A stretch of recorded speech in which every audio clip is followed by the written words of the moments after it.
Sir, Honorable Governor of Tamil Nadu Thiru R.N. Ravi avails every forum to propagate and to pay encomium to Sanatana Dharma.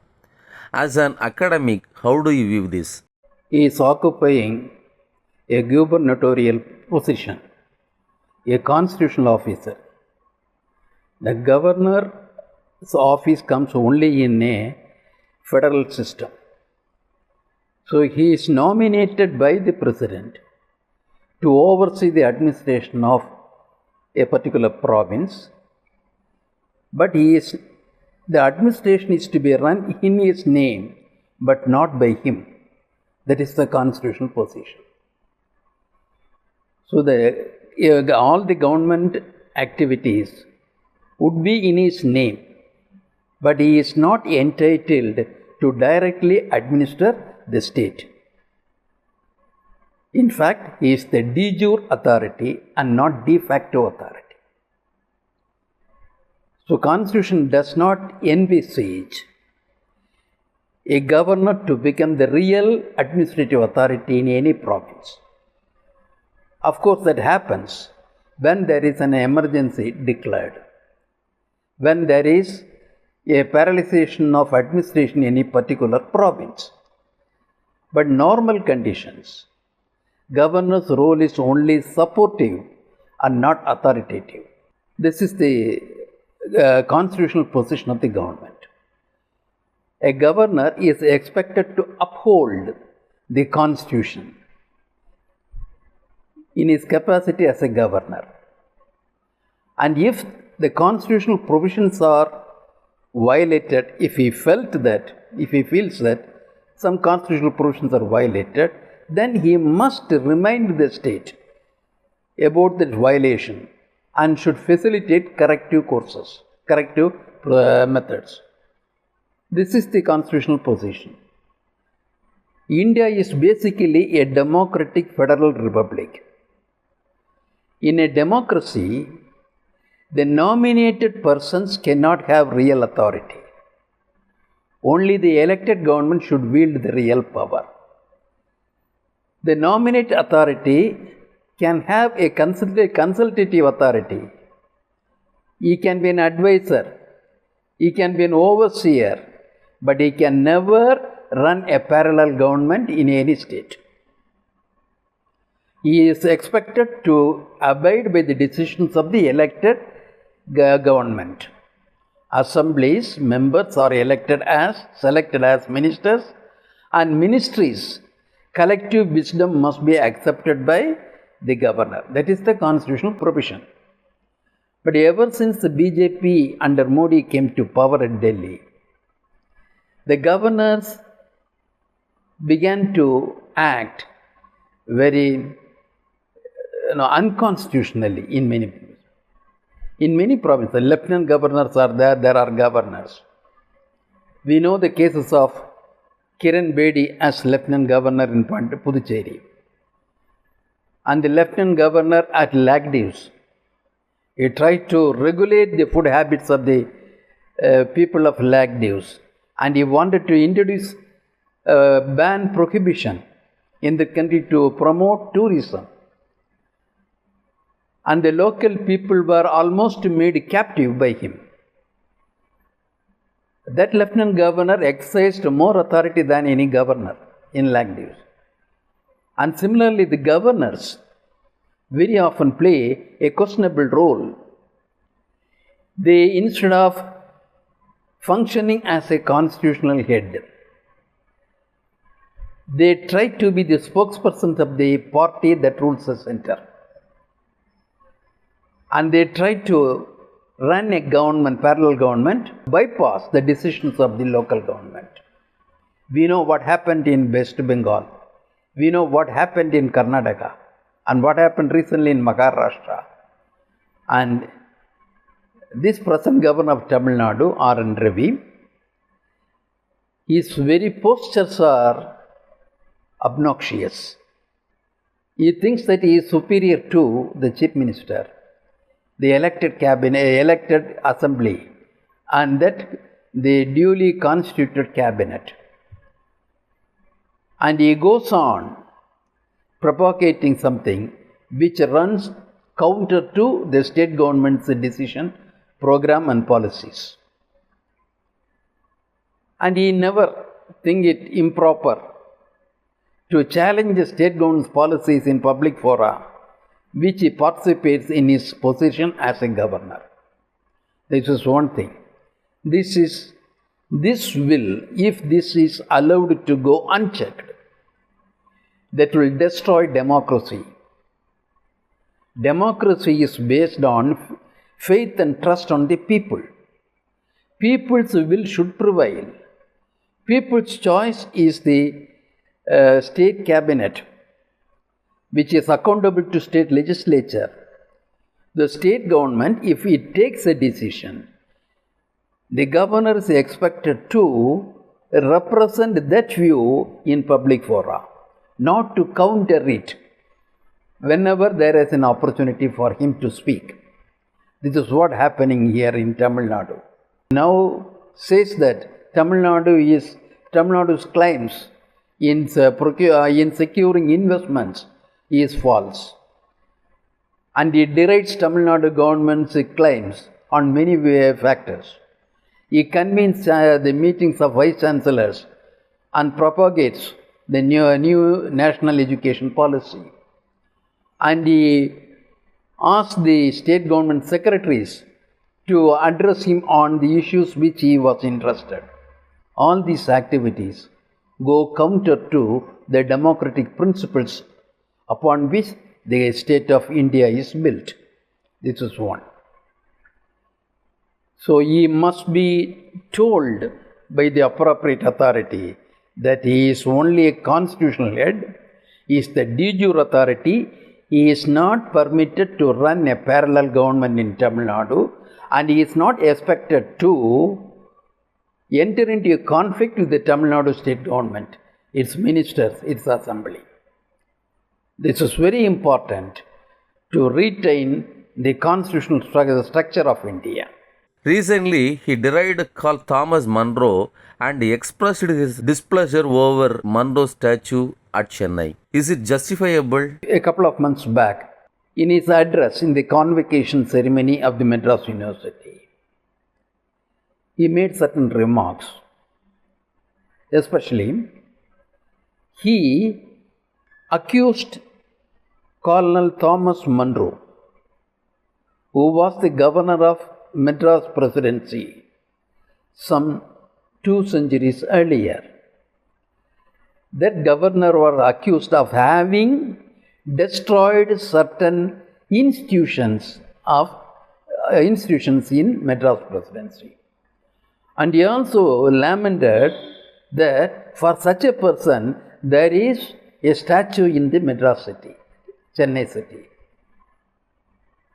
And we can construe that he was provoking a movement to destroy, to uproot the statue of Munro. As far as Tamils are concerned, Munro is a hero. Though he was a foreigner, he was a governor. But Thomas Munro evinced the interest in common people. He was the first governor to undertake a survey on education. It was he who spoke much of public schools, spreading education among the common people. And it was he who was responsible for laying the foundations of the present-day Presidency College. And Governor R.N. Ravi, he merely stated that he destroyed certain institutions. But he never bothered to explain or give the details what were the institutions which were destroyed by him, damaged by him.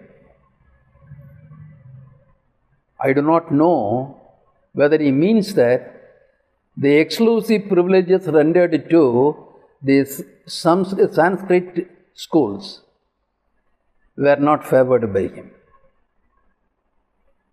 He was interested in spreading education among the common people, Shudras and Panchamas.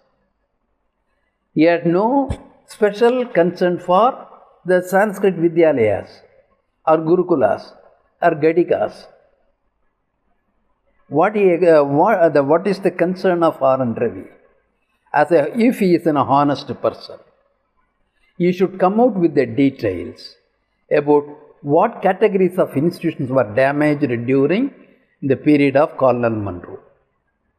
Because the Tamil people hold him in high respect, Colonel Munro. I do not know what is the opinion of the Tamil people about R.N. Ravi. It's too premature to assess his contribution to Tamil Nadu.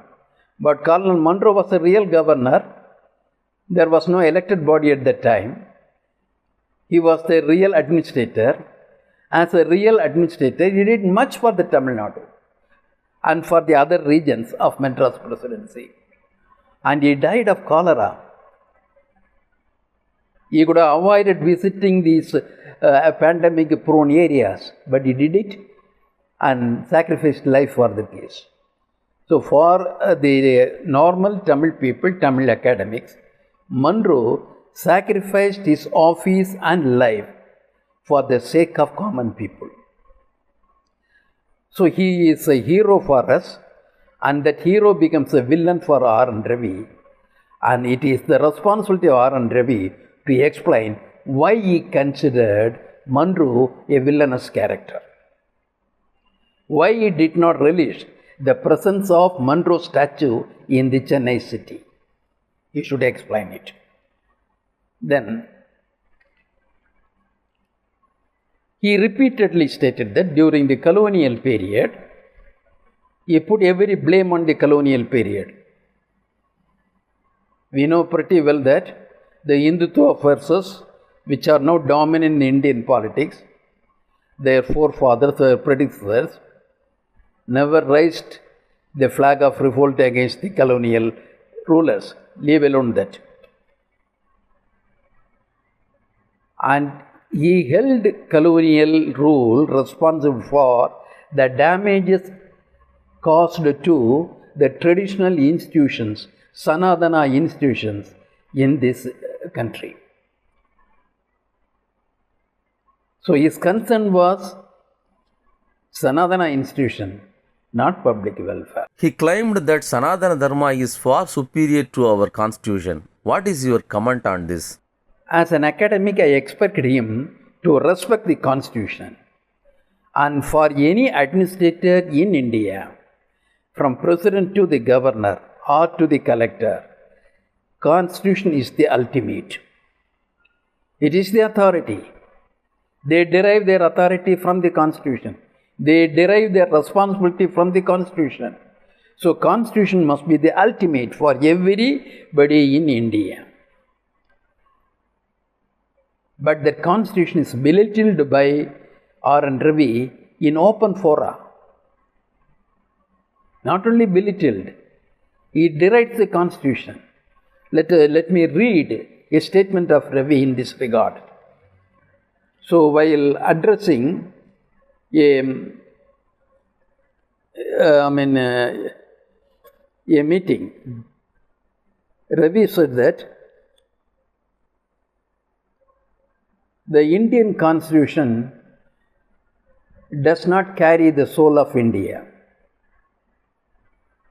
In Tamil, இந்திய அரசியலமைப்பில் இந்திய ஆத்மா இல்லை. So Indian constitution does not carry the soul of India. It is only meant for governance. The constitution is only meant for governance. But Bharat and Sanatana were much older than the constitution. So according to him, the Sanatana should be considered as the ultimate, not the constitution. So he goes on insisting that the constitution should subserve Sanatana Dharma. So this is an affront to the constitution. And it is a punishable utterance. I do not know whether any court would take immediate attention to this anti-constitutional statement of a gubernatorial. He says that the Indian constitution is only meant for governance. But Bharat is a unitary one, a single entity. Indian constitution provides for a union of states, but Bharat is meant for a unitary state. So a governor who has taken a oath while assuming office on the Indian constitution, he did not, take an oath on the Sanatana Dharma. He took an oath on Indian constitution. And that person says that this constitution is secondary and the primary objective or ultimate authority is Bharat and Sanatana Dharma. There is an attempt to not only to dilute the constitution, but to subvert the constitution. People are asked more to obey the tradition than the written constitution. The people are asked by the gubernatorial officers to respect the traditions and not to give the same respect to the written constitution, which was consciously created by the constitution makers of India, where the best brains of the day contributed to the ideals. And it is high time to remind him that the Indian constitution, India's constitution, is not merely for governance. It is the basis of the Indian state. The state of India is based on the Indian constitution. A republican government, a federal government, a democratic government with the separation of power, with the distribution of powers, everything is depending on the Indian constitution. Sanatana has nothing to do with that. So it is the basis of the state. How this base, the foundation of the state can be ignored or derided by a constitutional authority. If there is no constitution, there is no Indian state. There could be traditions. That is a different thing. But you are not forming a state. And this Ravi states that Sanatana Dharma is inexplicable. You cannot explain it, define it. It is not mere religion. It is much more than that. In fact, and he goes on to say that there is no equivalent to Dharma, Sanskrit Dharma, in English or in any other language. I totally agree with him that on this. This Dharma or Sanatana Dharma is a Sanskrit word. It cannot have equivalence in any other language. For Tamils, it is not their concern. For Telugus, it is not their concern. For people who are not interested in Sanskrit, who do not know Sanskrit, it does not matter. So it is very exclusive to Sanskrit language. Only those people who were benefited by the tradition will have all price for that Dharma. Very conspicuously, he avoids the word India, but he goes on repeating the word Bharat. Bharat and Sanatana. This is very significant. That exposes him, I think. According to his statement, vested interests have created an impression that secularism, as defined in the Constitution, had nothing to do with Dharma. This is a mischievous and a distorted interpretation. The political interpretation has put institutions that are supposed to carry Dharma forward in a very hard place. Dharma is all-encompassing and inclusive, is stated. It is not unique to Sanskrit, first of all. There is a Dhamma in Pali language, Prakriti languages.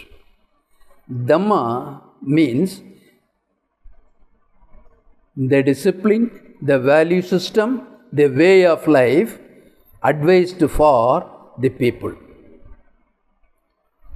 The Buddhist Dhamma is distinctly different from the Brahminical Dharma.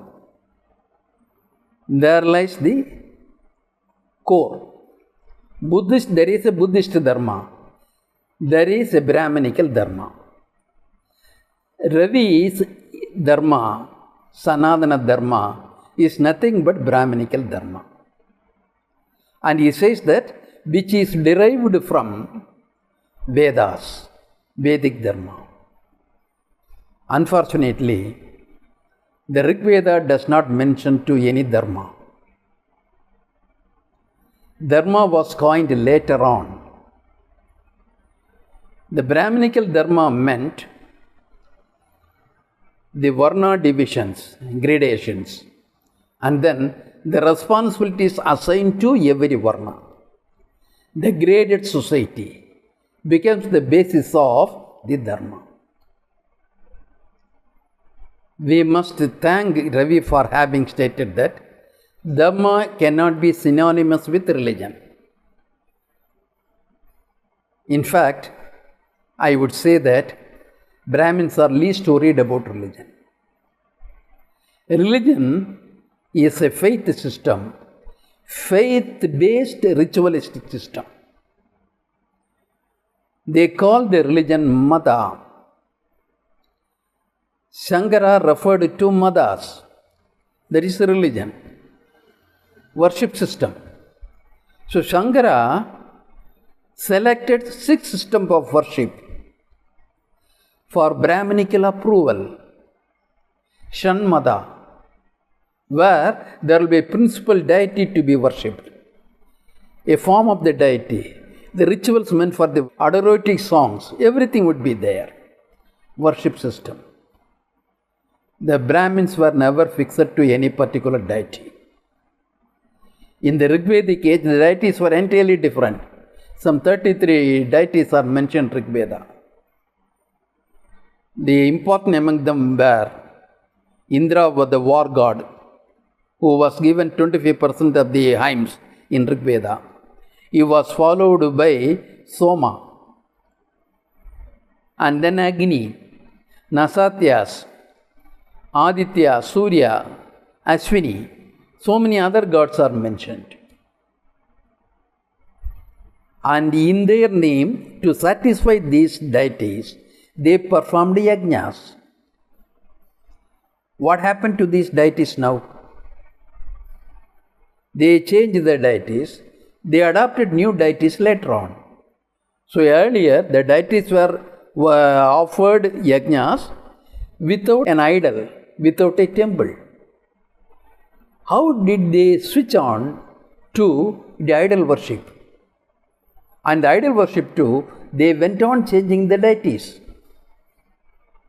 Even Buddha was given an idol form. Buddha was made an avatar.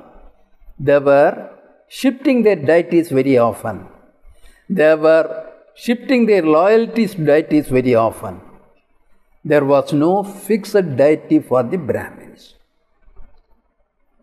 But they claimed that they alone can satisfy the requirements of the deities.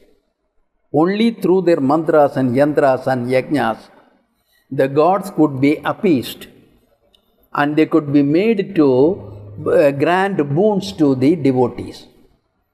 So they claimed authority over the deities.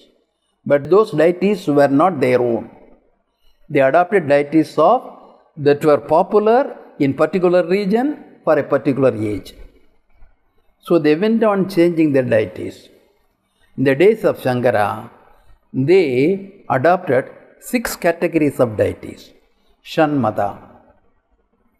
Shiva worships Saiva, Vishnu worships Vaishnava, and then Shakti worships Shakta, and Surya worships Saurabha, and Kumara worships Kaumara, and Ganapati worships Ganapatya.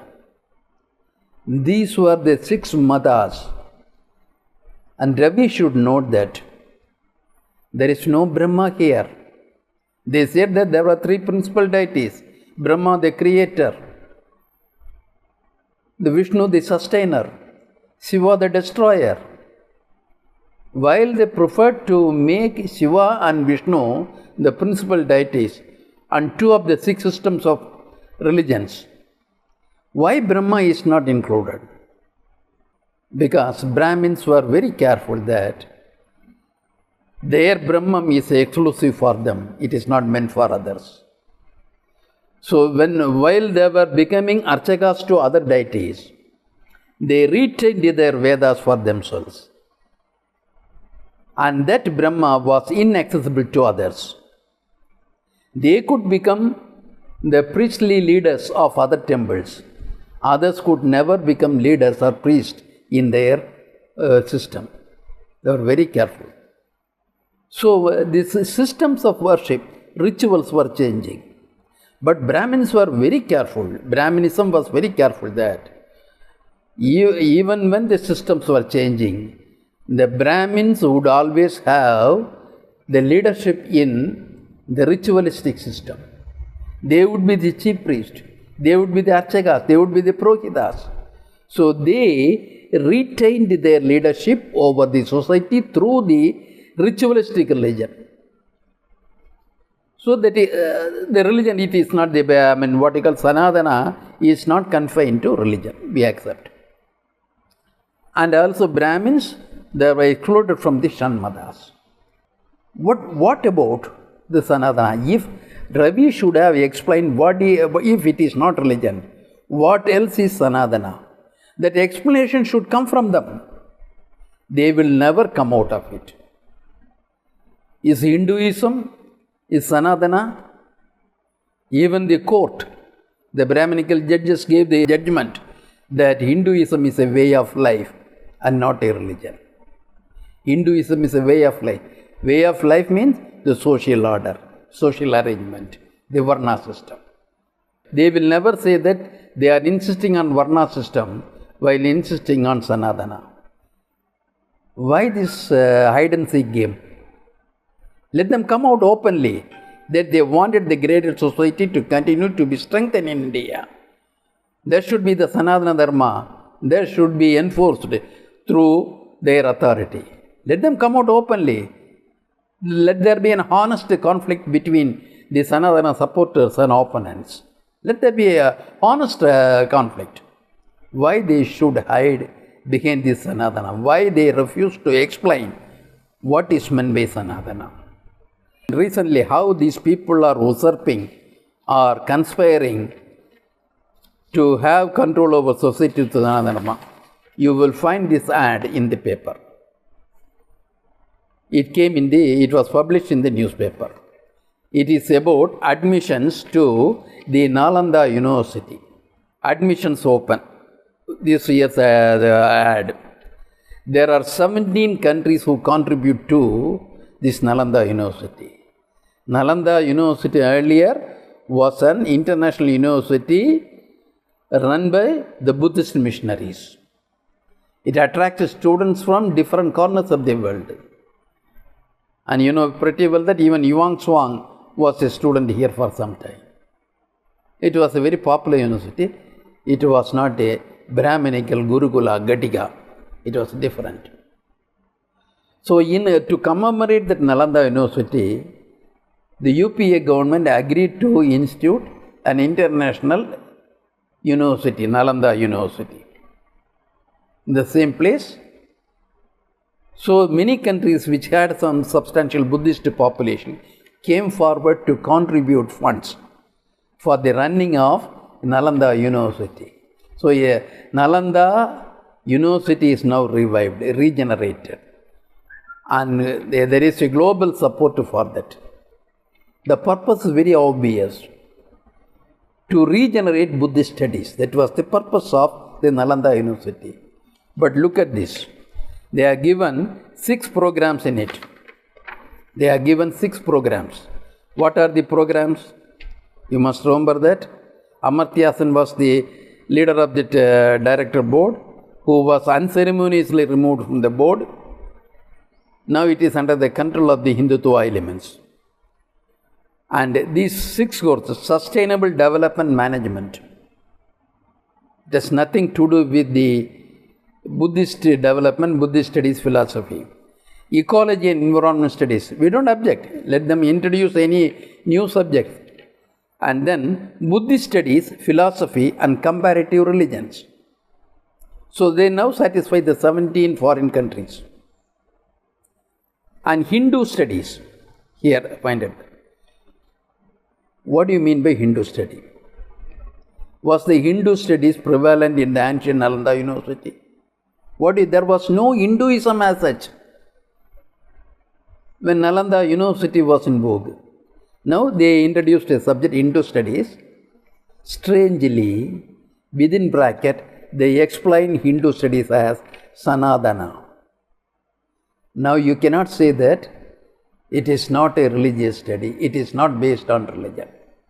But to be very frank, they abuse Hindu to propagate Sanatana. Because Hindu, in pragmatic terms, means anybody who worship deities who could not be included in the list of Islamic rites or Christian rites or Jewish rites. So those worship systems is developed within India. That is Hindu. Then here, Saivism and Saiva Siddhanta would become part of it. There are so many other streams that would be incorporated. But they wanted to exclude such non-Brahminical streams. That is why within bracket they inserted Sanatana. Sanatana, they stated that you can understand only through Sanskrit Vedas and Sanskrit literature. So Hinduism, the word Hinduism is abused by the Brahmins to project their sectarian interest, Brahminical sectarian interest. Hinduism pragmatic term should include various worship systems, various philosophies, and many of them were non-Brahminical. This is the conspiracy. Sanatana is insisted because if the Sanatana is replaced by Hinduism, that may in future give scope for non-Brahminical elements to come up. So they are very careful. And the Ravi wants us to believe that Sanatana is superior to everybody. Hinduism is a religion of all religions. That is how Mohan Bhagavat is claimed last month. It's a religion of all religions. What does it mean? The same person, this organization, RSS, treats, according to Golwalkar, Christianity and Islam as non-Hindu religions, Semitic religions. They call them Semitic religions. And their pilgrim centers were outside India, so they were foreigners. And those people who have pilgrim centers elsewhere could not be real patriots. That is the theory of Golwalkar. So by Sanatana, what does he want? Obviously, he means the social arrangement, social order. The uneven social order that exploited the majority of people in India. It is attempted to be reinvigorated by the Hindutva elements.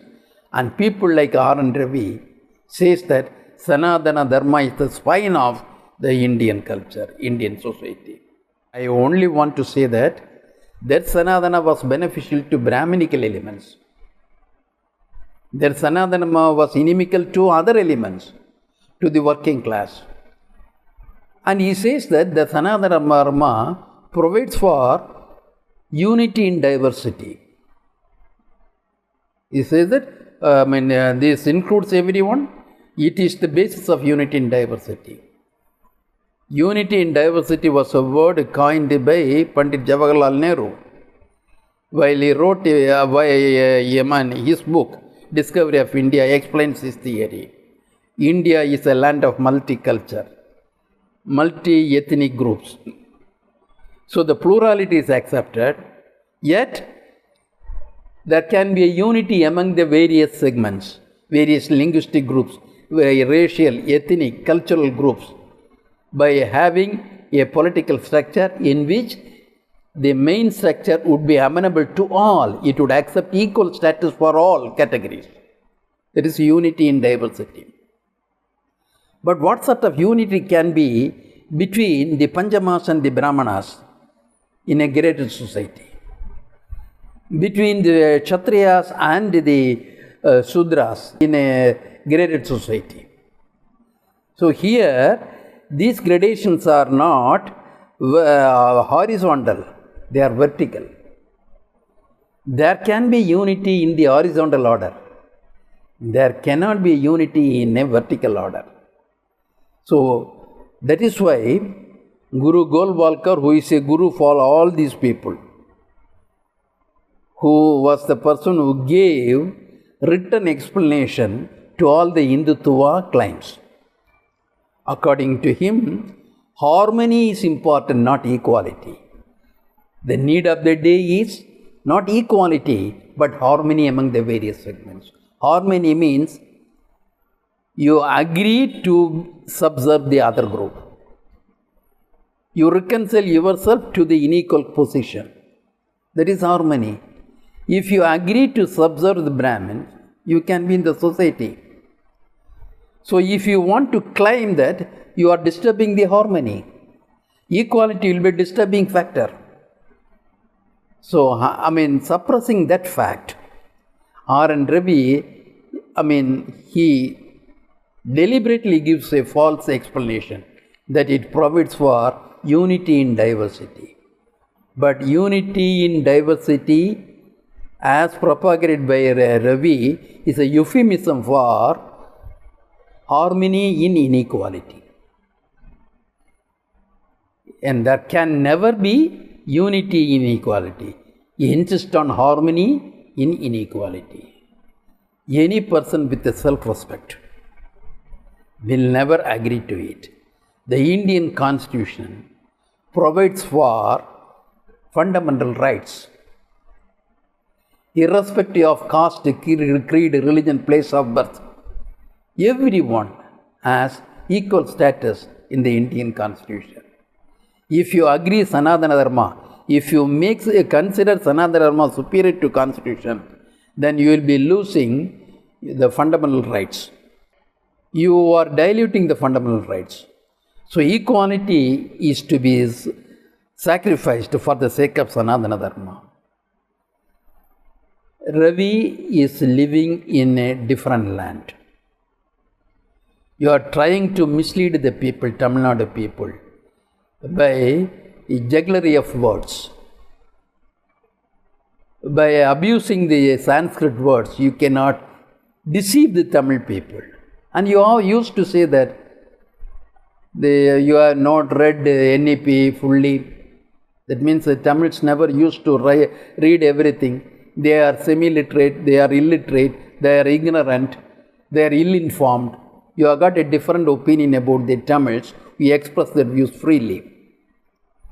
Of course, all Tamils are not as good a learned person as Annamalai, BJP leader Annamalai, who could have read lakhs of books by this time. And as R.N. Ravi, who could have read all the Sanskrit books. Sanskrit was made inaccessible, illegible to common people because you wanted to exploit the common people. Now it is a day of self-respect. Every individual, every segment, every state has to assert its dignity. And here Sanatana goes against the democratic values of the day, democratic equality. Sanatana goes for what you call theocratic state. If you, in the name of Sanatana, you want to revive, regenerate the old order, Tamil people will fight it tooth and nail. Until they are lost, they will fight it. They are not going to surrender to your diktats. The days are different. Tamils are determined to see that we are nothing against the Indian Federation. But ours in the Indian Federation is based on an assurance on equal status. Because you know that these Hindutva elements or the Brahminic elements never had respect for linguistic states. When linguistic states were formed in the 1956, there was one Janasangh MP, Jagannatha Rao Joshi, who ridiculed the very claim of Maharashtra to be an independent state. When the Maharashtrian politicians stated that, by our name itself we can know that we are a separate state. Rashtra, Maharashtra. Then Jagannath Rao Joshi ridiculed that claim by stating that, what about Dhritarashtra? Will you consider Dhritarashtra a state? Quoting the Mahabharata character. To such people, we want to remind that your Sanskrit literature does not have equivalent to state. Rajya means the land of the Raja. Rashtra means the land of a particular sect of people. There is no state. The concept of state, today you call the president Rashtrapati, but that is not appropriate equivalent. State is different from government. The Indian Constitution creates a state, union of states. Then it provides for fundamental rights for the people, provides for guarantees for equitable treatment among the states, among the individuals. And it separates list of powers for states and center, and for the concurrent list, it provides concurrent list too. So Constitution is far superior. I am accepted as a citizen in the Constitution. You are now trying to tamper with the citizenship of many people. What is the equivalent for citizen in Sanskrit literature? You do not have an equivalent for state in Sanskrit literature. You do not have an equivalent for citizenship in Sanskrit literature. Still you call that everything emanated from Vedas and Sanatana? And you have put a time limit. Within 25 years, India, Bharat would become the world leader. How a state which could not provide equal treatment to the people, its own people, how it can become a world leader? You are after glory, we are after justice. In a conflict in glory and justice, people would be with justice, not with the glory. The glory is meant for a few, justice is meant for all. So the system that we aspire through the Indian Constitution is totally different from the system that you try to project through insisting on Sanatana Dharma. So Sanatana is not a very glorified one. We had tried that for many years. Not that we tried, you have imposed it on us for many years. That failed. Sanskrit did not unite India. And Sanskrit did not unite the Indian national movement. It is the English, through English only, Indian national movement emerged. Sanskrit failed us because you kept Sanskrit a privileged language for a privileged people. And you neglected the vernacular languages. So with the rise of vernacular languages, people asserted their dignity, their rights and their position in the society, their participation in governance. So here, people like Ravi need not become our gurus. With emphasis on Sanatana, governor like Ravi cannot be accepted as our preceptors. You are not our preceptor. You are an officer. Do your work. Don't try to become our preceptor. If you try to become our preceptor, we will be constrained to teach you a lesson, because we had better teachers, preceptors earlier. We had Valluvar, we had Periyar, we had so many others, Ambedkar and others, who taught us the better value system, the better ways of life. So it is high time to remind people like Ravi that they must mind their official business. They should not poke their nose unnecessarily into cultural issues. He says that spiritualism, what is spiritualism? Europe had been a spiritual country. Holy Roman Empire, papacy, everything ruled. Europe's emergence as a modern nation was possible only after the liberation of Europe from the clutches of the spiritual bodies. The spiritual leaders were all here. Could they unite India? They did not. And he made a reference to Vivekananda while he was speaking at a home in the Mylapore. He made a reference to Vivekananda as if he was trying to realize the vision of Vivekananda. Vivekananda was dead against Goraksha Samitis, cow protection. When people came to collect funds from him for Goraksha, he told that when people are dying, humans are dying of starvation, why are you so much interested in these animals? And the people who came to him for donation, they told him that if the humans are suffering, it is their fate. Then Vivekananda retorted, if the cows are suffering, it is also their fate. Would you share the same concern of Vivekananda? So don't misquote Vivekananda. Everybody is subject to critical analysis, even Vivekananda. But Vivekananda stated so many other things. He never bothered about the institutions. So the thing is that Tamil tradition is that not to preserve the past. Padayana kadidalum pudiyana pugudalum. That is the Dravidian concept, Tamil concept. We want the injustice as happened in the past to vanish. Unjustifiable future should emerge. Padayana kadidalum pudiyana pugudalum is our concern. For you, rejuvenation of the past is your concern. So we don't concur with your views.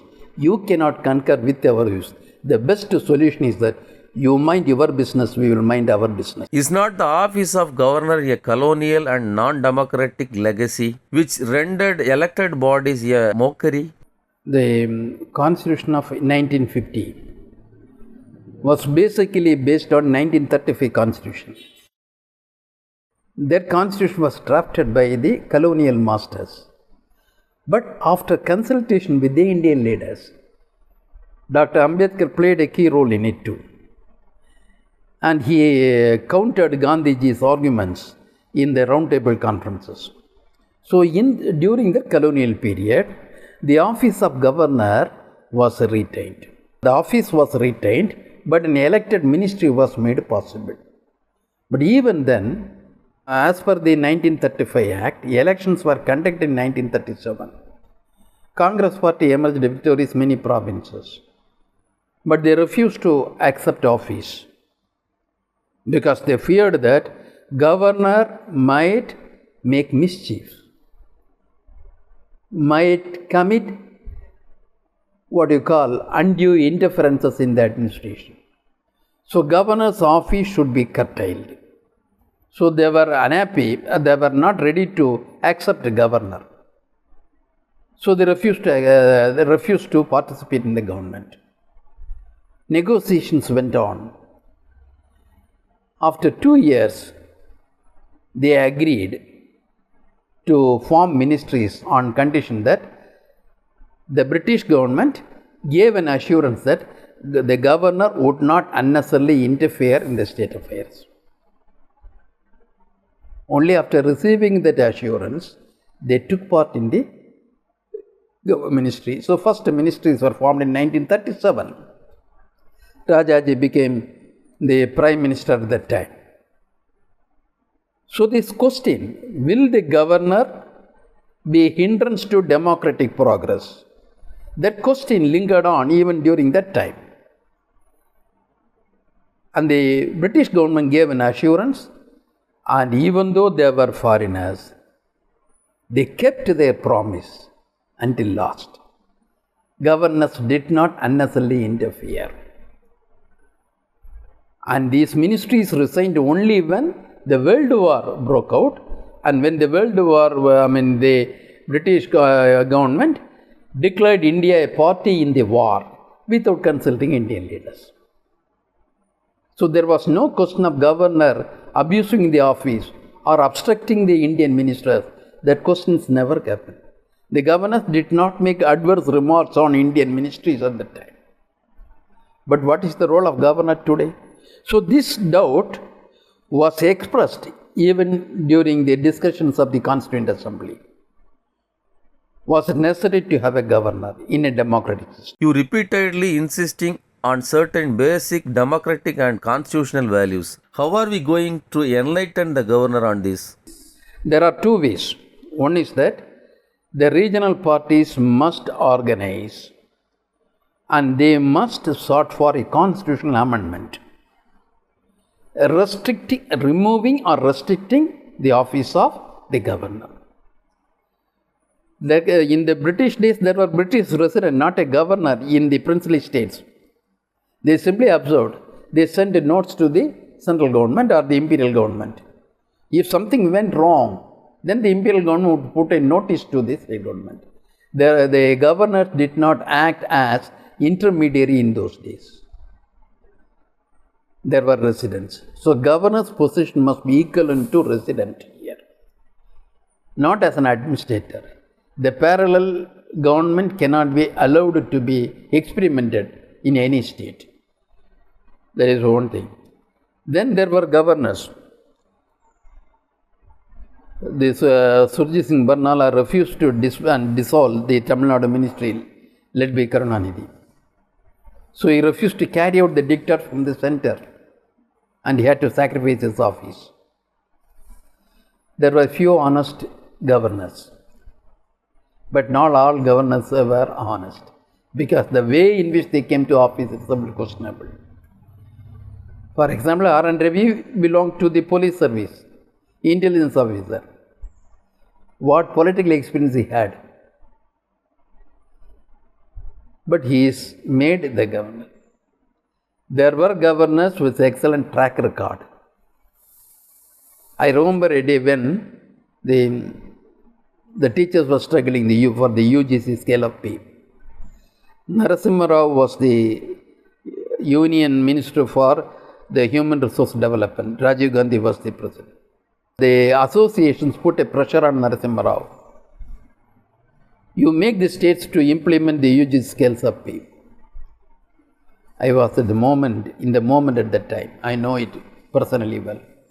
Then Narasimha Rao told that, professors, we are in a federal system. We can only advise the states, we cannot instruct the states. So don't pressurize me. I will visit your state. I will make a plea with the government. And I am hopeful that they will agree to it. I cannot issue diktats to the government. That is the spirit of the Constitution. So even under the existing provisions, governors can be made responsible overseers. But the thing is that BJP is meant to make India one nation. Congress was there, it too abused the governor's post. But the present day condition is that through governors, they try to make a union of states into a unitary India. The governors are subserving their interests. It is more dangerous than the previous regime. So there must be an all India movement.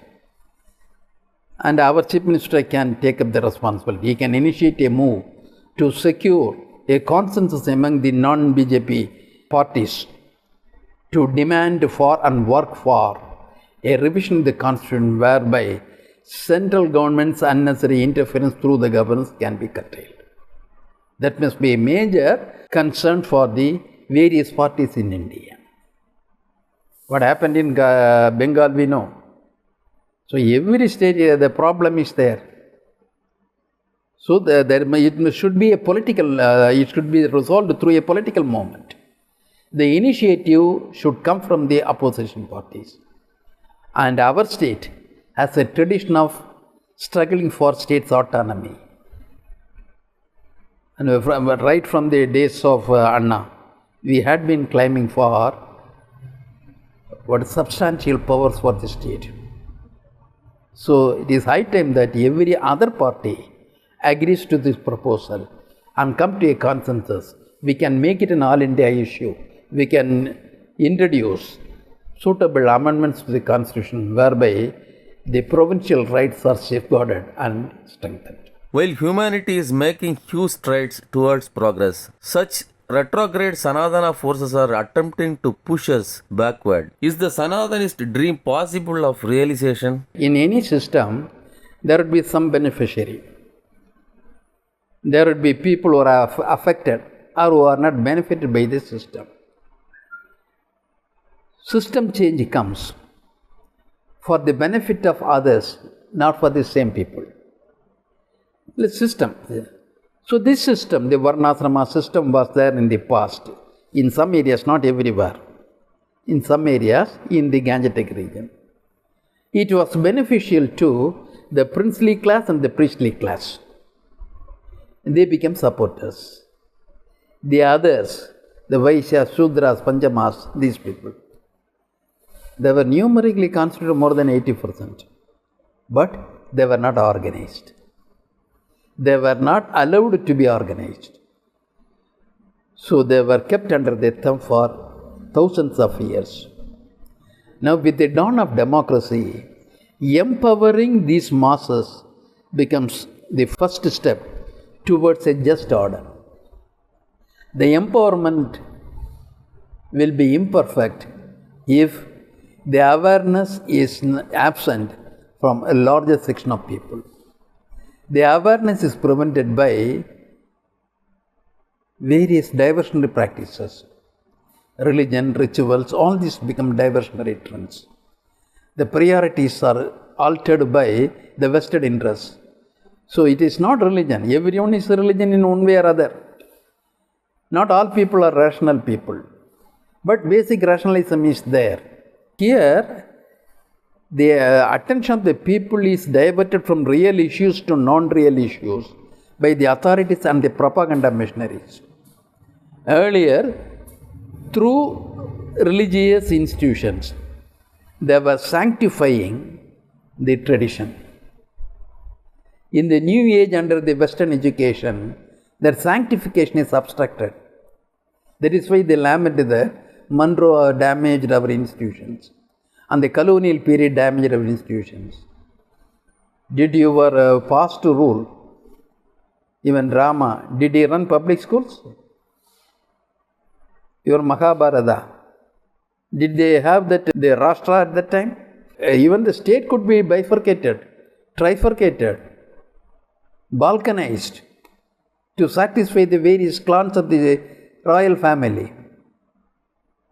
So you had no idea at the time. But all these were beneficial to the king and the priest.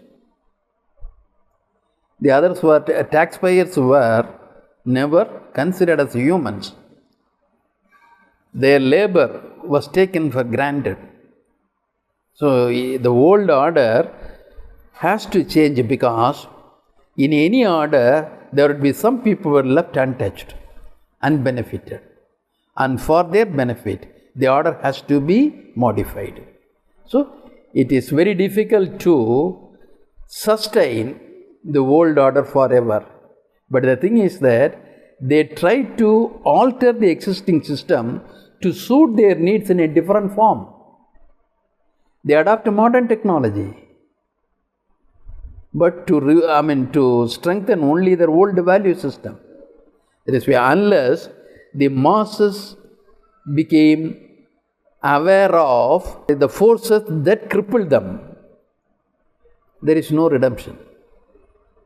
So the masses should be liberated from the old convictions.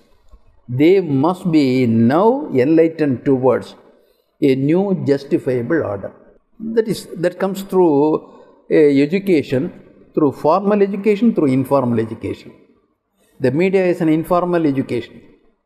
There are formal educations. Formal education being stamped at what you see in Karnataka. they tamper with the textbooks to insist on old values. And we struggled through our media, the social media and other things, against that move, retrograde move. We want to change. Transformation can be delayed, but it cannot be denied.